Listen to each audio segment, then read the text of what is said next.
Olá! O Brasil não conseguirá atingir o superávit comercial esperado para este ano. Apesar da crise internacional, o país consegue vender mais do que compra do exterior, mas a diferença é muito tímida. Os rumos do comércio exterior brasileiro estão no Diplomacia, que recebe o secretário executivo do Ministério de Desenvolvimento, Indústria e Comércio, Alessandro Teixeira. O ano de 2012 é um cenário complicado para o comércio exterior internacional e para o comércio exterior brasileiro. E você vai ver mais. Feminicídio. A morte de mulheres com requinte de crueldade na América Latina preocupa o parlatino. No mundo inteiro, nos países mais desenvolvidos, existe um grande problema de violência contra a mulher. Bala na agulha. Indústria bélica brasileira tenta retomar seu patamar de importância e conta com encomendas da Defesa Nacional. É preciso novos equipamentos das Forças Armadas, mas é preciso melhor formação do nosso soldado. Passe livre. Brasil e Portugal aceleram entendimentos para reconhecimento automático de diplomas universitários.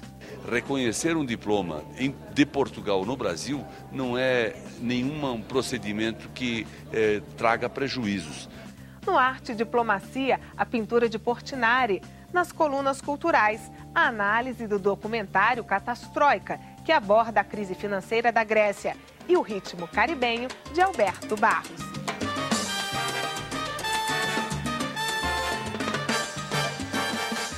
E ao longo do programa você acompanha um ensaio fotográfico de Marcos Lopes sobre Londres, sede das Olimpíadas e das Paralimpíadas deste ano.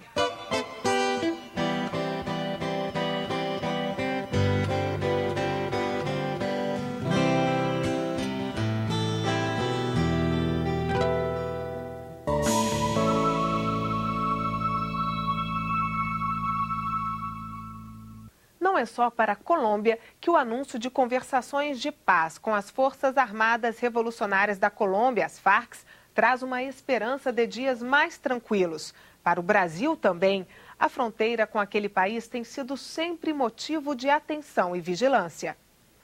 Mas não são apenas as Farc que colocam em prontidão as tropas brasileiras. O contrabando e principalmente o narcotráfico são os maiores desafios. O Brasil é hoje o campeão de consumo de crack nas Américas e o vice-campeão em cocaína. Além disso, se transformou numa das principais rotas de exportação de drogas para outros continentes. 17 mil quilômetros de fronteiras. Do outro lado, vizinhos grandes produtores de drogas ilícitas. O maior consumidor de maconha da América do Sul. O segundo maior mercado de cocaína do mundo, com quase 1 milhão de usuários. Passagem para exportação de drogas a outros continentes. Esses são alguns dos motivos que levaram a Organização das Nações Unidas a classificar o Brasil como rota preferida do tráfico internacional de drogas. A Polícia Federal enfatiza o trabalho nas fronteiras, mas refuta o posto de principal rota. Não há como negar que o Brasil, em razão da sua extensão territorial e posicionamento próximo aos três principais países produtores de folha de coca, é uma rota de tráfico muito importante. Mas alegar que é a principal rota de tráfico também seria uma coisa ainda muito superficial, sem uma base científica muito clara. O problema das nossas fronteiras, junto com os países produtores, é não só porque o Brasil é mercado consumidor em relação ao poder aquisitivo, há uma sociedade muito jovem que busca o entusiasmo, digamos, rápido disso. A preocupação maior da Polícia Federal é o enfrentamento ao tráfico na região de fronteira. É conter essa droga antes que ela ingresse no território nacional. É muito mais fácil combater na fronteira do que você fazer uma investigação depois que a droga já chega nos grandes centros consumidores. No ano passado, a Polícia Federal apreendeu 24 toneladas de cocaína e 174 de maconha. Embora as autoridades não saibam com precisão a quantidade de drogas que acaba passando pelas nossas fronteiras, as rotas são bem conhecidas. De Bolívia, Peru e Colômbia chega a cocaína. Toneladas entram no território nacional todo ano. Parte fica no país e outra é destinada à África e Europa. Do Paraguai vem a maconha, que é consumida no próprio Brasil. A fronteira brasileira está transformada num verdadeiro queijo suíço, especialmente nessas regiões, ou seja, cheio de buracos, uma vulnerabilidade muito grande. E é uma fronteira muito hostil, muito de difícil acesso, são rios, é floresta, e isso faz com que essa droga também interne no Brasil. Hoy los problemas de Bolivia no solo afectan a los bolivianos. Hoy los problemas de Bolivia afectan al Brasil, afectan a la región y están generando una serie de consecuencias que van a ser irreversibles. Atualmente, cerca de 1.000 policiais federais patrulham a fronteira terrestre, além de 7.400 quilômetros de costa marítima. O efetivo é considerado insuficiente pelas autoridades. Nós precisamos de fiscalização física, precisamos do policial, seja federal, quem sabe as Forças Armadas, no exercício desta atribuição na faixa de fronteira. Encher a fronteira de policiais para patrulhamento ostensivo, isso não resolve a questão do crime organizado. O crime organizado se combate com investigação. Não basta o posicionamento de policiais ou a força do Estado na fronteira. Mesmo porque nossa fronteira é imensamente maior do que a do México com os Estados Unidos e nem países como o México e os Estados Unidos conseguiram resolver esses problemas, colocando policiais. A missão de proteger os limites territoriais do país ganhará reforço com o sistema de monitoramento de fronteiras, de responsabilidade do Exército. O CISFRON inclui a instalação de satélites, sensores de movimento terrestre e aéreo e radares de vigilância. Os equipamentos permitirão que as decisões militares tomadas a partir de Brasília sejam mais rápidas e efetivas. A previsão é investir 12 bilhões de reais em 10 anos. A primeira parte do CISFRON já está em fase de licitação pelo Exército Brasileiro. Trata-se de um projeto piloto para monitorar 600 quilômetros de fronteira, na divisa entre Mato Grosso do Sul, Paraguai e Bolívia. Segundo o Exército, o CISFRON vai favorecer a comunicação entre diversos sistemas e órgãos de defesa, como a Polícia Federal, o IBAMA, a FUNAI e a Defesa Civil. Mas o governo brasileiro também quer a integração com as forças de segurança de países vizinhos. O caso da Bolívia é um exemplo. Nós sabemos que a Bolívia está entre os 3 maiores produtores mundiais de folha de coca. Hoy el Brasil es víctima de las consecuencias del narcotráfico y nosotros hemos venido a decir que en Bolivia hay personas que están luchando contra este flagelo. É interesse do Brasil que o lado boliviano, em particular a área mais próxima da fronteira, esteja habilitada e capacitada para responder a essa nossa necessidade de cooperação. Não basta nós atuarmos apenas do lado brasileiro de fronteira, nós temos que cooperar com as autoridades bolivianas. Além da parceria com a Bolívia, a Polícia Federal destaca a cooperação com Paraguai, Peru e Colômbia. Esses países são muito receptivos a nós. Isso porque há uma consciência de que o problema do tráfico não é apenas do Brasil, da Colômbia, do Peru, do Paraguai ou da Bolívia. É um problema de todos. Então, na verdade, estamos diuturnamente em operação com esses países. Além de operações para prender os traficantes, as autoridades enfatizam a necessidade de resgatar o dinheiro do tráfico.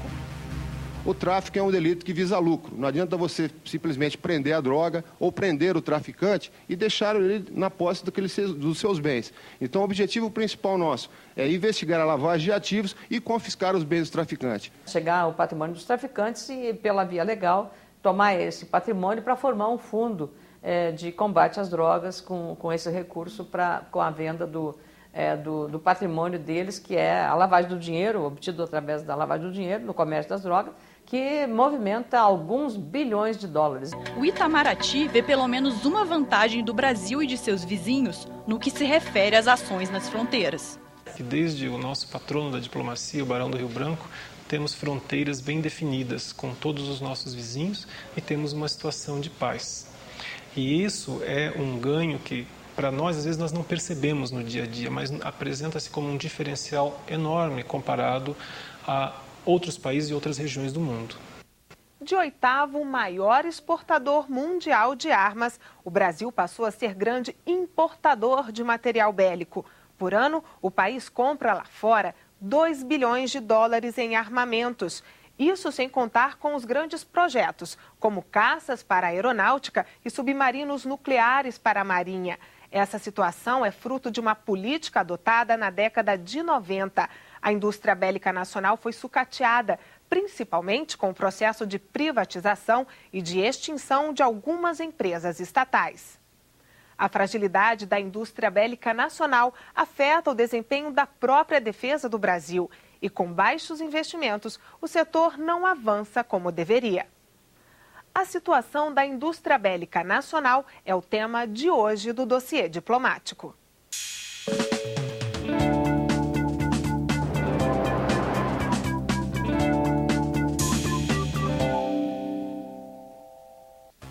O Brasil investe pouco em defesa. O orçamento da União destina 3% para o setor em 2012, 64 bilhões de reais. Nos últimos 10 anos, apenas 1,5% do produto interno bruto foi para a área militar. Enquanto isso, Rússia, Índia, China e África do Sul investem em média 2,5% do PIB. O resultado para o Brasil são forças armadas sucateadas.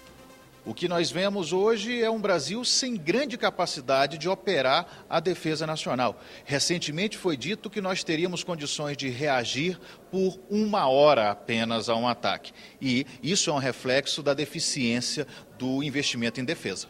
As Forças Armadas brasileiras passam por um momento de total obsolescência de meios, né? Eu diria até que em algumas áreas os tripulantes correm risco de vida, como é o caso da Força Aérea, né, que nós temos uma frota de caças com 40 anos de idade.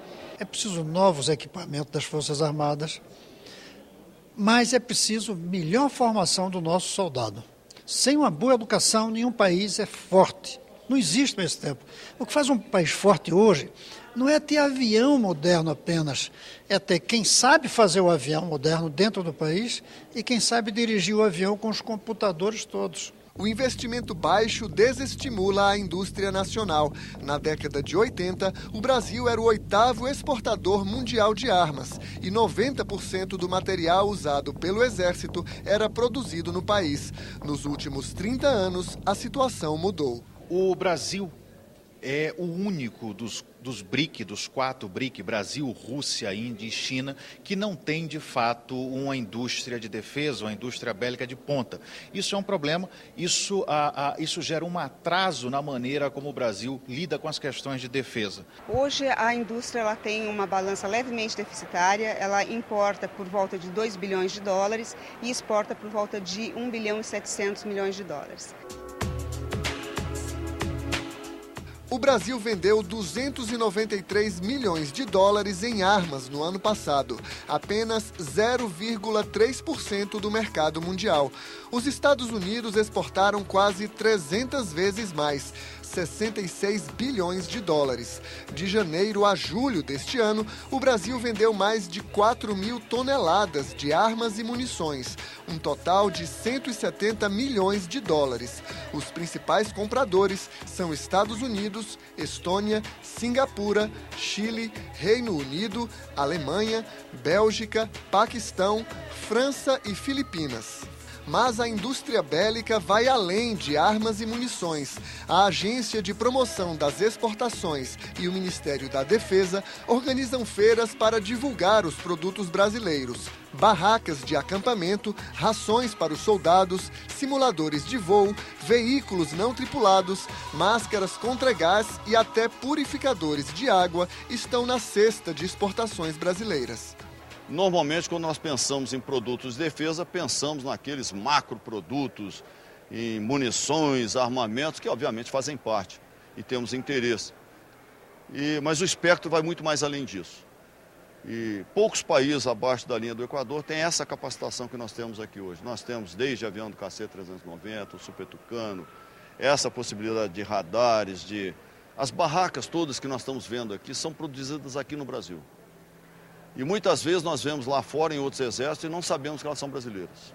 Para a diretora da Apex, promover a indústria de defesa é bom não apenas para a exportação, mas também para o mercado interno. A questão não é só a exportação, é também todo o benefício que essa indústria traz para o desenvolvimento da indústria local.